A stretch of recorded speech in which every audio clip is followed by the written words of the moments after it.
back to my channel. So today we have another week of what's for dinner. Oh my god, y'all be so proud. I cooked in like most of these recipes.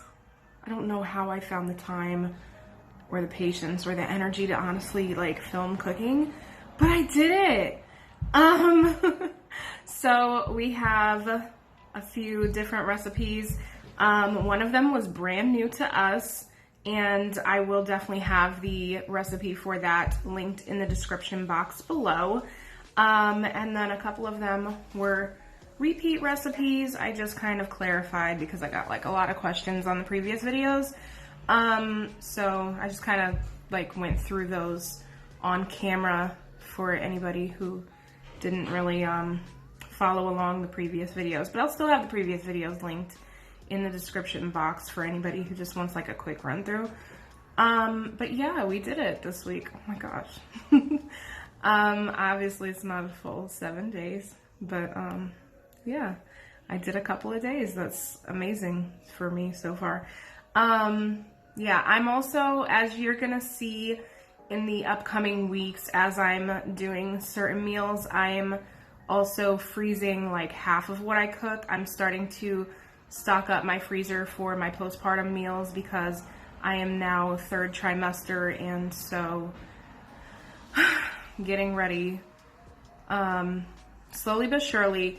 I'm not like hardcore meal prepping at this point yet, but certain recipes that I'm doing, like I will double the amount just so that I can like pop it in a Ziploc and pop it in the freezer so that I can have that for when the baby comes and I don't have to worry about meals. When I had my other two, I didn't do that with Gio because I didn't know it was a thing, but with Zuri, I definitely did freezer meals. I did meal prep, but I did it like all in bulk, like at one point, and I think I was like 38, 37 weeks when I did it, and I was in the kitchen for hours, and I highly regretted it the next day because my feet were so swollen and I was in so much pain. So I have taken that lesson, and I am going to slowly meal prep this time around. So any recipe that I'm making that I know I'm probably gonna, want after the baby, I just kind of double it and toss it in a Ziploc. And then then I have less to do later on. Now, when it does get time to closer to my due date, I definitely will try to step up with the hardcore meal prepping. I may film it, I may not, depending on how I feel. I'm not making promises at this point, but that's the plan. So if you're seeing like a lot more being cooked, that's why. Our family has not grown. We are just me and the kids, and so yeah, that's why. I'm just basically kind of trying to start my postpartum meal prepping. But yeah, other than that, this is a typical what's for dinner week, and I am already working on next week for y'all, so I'm trying my hardest to keep up with it for y'all. Like, I know I've gotten so many people that have come at me like, why did you stop what's for dinners? And I'm like, I didn't stop. I got pregnant, and I got tired, and I got busy, and it's just, so honestly, I'm trying for y'all. But yeah, so I hope you guys really like these recipes. I think it was a good week. So yeah, let's get into it. It's Sunday night, and tonight for dinner we're just doing a very simple spaghetti dinner. So I have my noodles, I have my sauce. I did the 5 cheese garlic toast from Aldi's, and I cheated on the salad, y'all. Gio went to Olive Garden last night, and so I just had him bring me back a salad. And so yeah, there's the salad for tonight.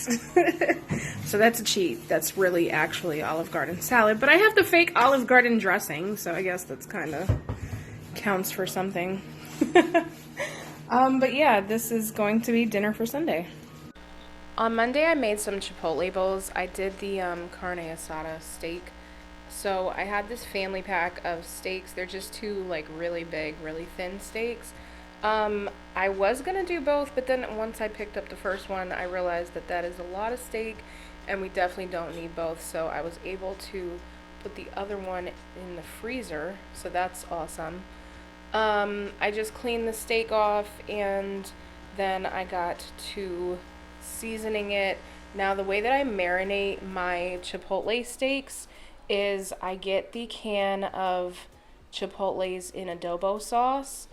I read somewhere, I think on Pinterest, like back in the day, that that's how Chipotle seasons their meat, is just by using the Chipotles in adobo sauce to marinate their meats.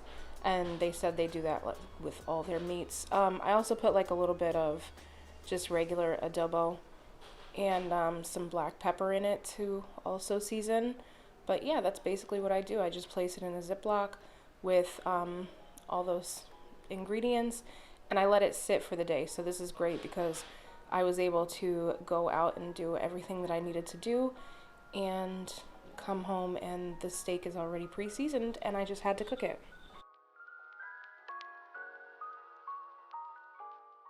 So this steak would be great on a grill, but if y'all been here for a while, you know I don't know how to work a grill. So any type of meat like that, I just kind of pan sear it until it pretty much looks like it's grilled. I mean, that's the best we can do over here. But I mean, either way, it still tastes great. The flavors on it are pretty good and everything. I really wouldn't recommend the Chipotles from Aldi. That's the one that I used in this recipe, but it just kind of tasted a little bit too strong for us. Okay, so this is how everything turned out. So I did chop up the steak as you guys saw me cooking it. I just finished cooking it all the way, and then I just kind of chopped it into pieces like Chipotle would. We have some pinto beans, some cilantro lime rice, some avocado, guacamole, sour cream, and some shredded cheese. And that's going to be our Chipotle bowls. Okay, so this is how my bowl is looking. So I have the rice, beans, steak, cheese, sour cream, guac, and then I also just put some chips on the side, kind of like I would get at Chipotle. And yeah, so this is going to be dinner for Monday.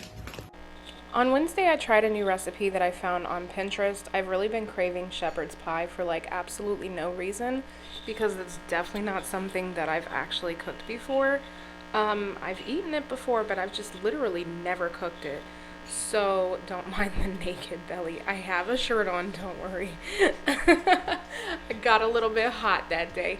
But yeah, so this is a Pinterest recipe. It's actually called Lazy Shepherd's Pie. It was super easy. I will have it linked in the description box. So you need a can of tomato soup, ground beef, a package of mixed frozen vegetables, some mashed potatoes. I was gonna make my own, but I realized I didn't have a potato masher, so I got the instant pack and some brown gravy. And it's pretty simple, but I will definitely walk y'all through that real quick. Alright, so the first thing that we're going to do is just brown up our ground beef. I did add some salt and pepper to this just to add a little bit of flavor, but I honestly feel like I should have added just a couple more ingredients like onion powder, garlic powder.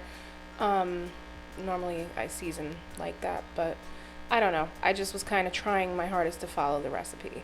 So then you're just going to add in the bag of mixed vegetables. I did half the bag, and the full can of tomato soup, the full packet of brown gravy mix, and then it says to add a half a cup of water.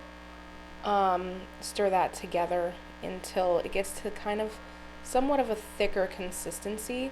Now the beautiful thing is that this made so much that I was able to freeze half of it for my postpartum meals I'm starting to stock up on.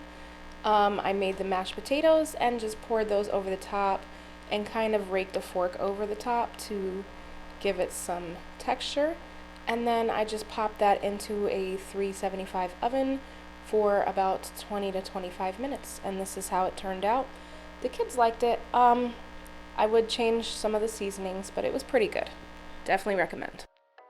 On Friday, I did chicken gyros and Greek lemon potatoes. I have done this on this channel before, so I will link the original video for anybody who's interested in the description box. But I'm just going to go over it again really quickly. So I know they're called gyros, but I live in New York, and we call our sandwiches heroes, so that's why we call them gyros when we're doing these. Now I'm starting off with the Greek lemon potatoes, so I'm just chopping up some potatoes. These were huge. These were like really, really big potatoes, so I really only did 3.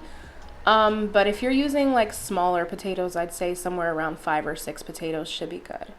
I'm doing this in the crock pot so that I don't have to babysit it in the oven, but you can also do them in the oven.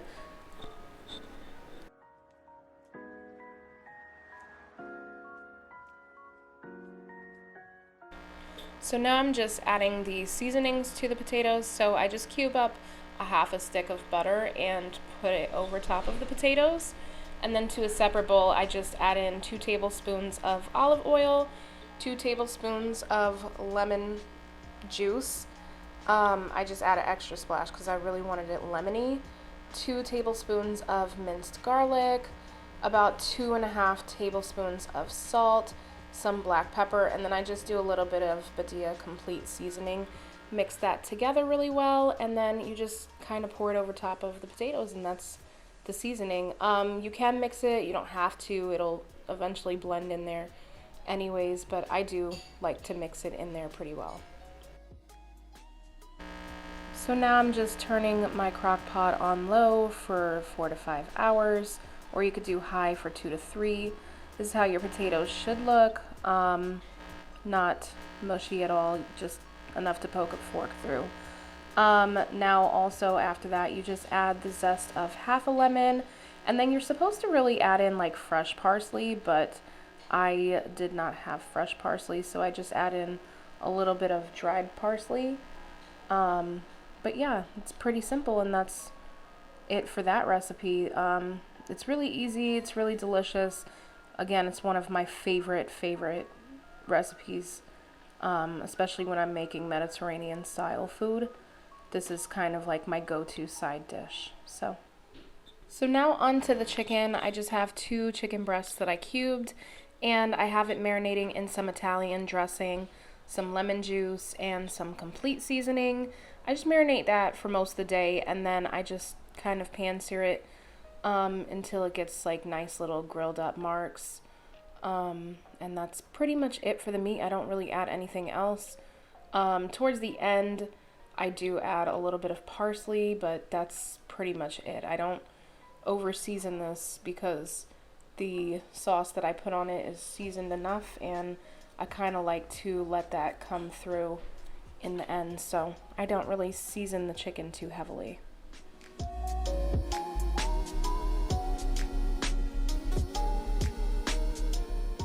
So here's my plate put all together. On the pita bread underneath the chicken, I do smear some hummus on there. That's kind of like optional and to your own personal preference.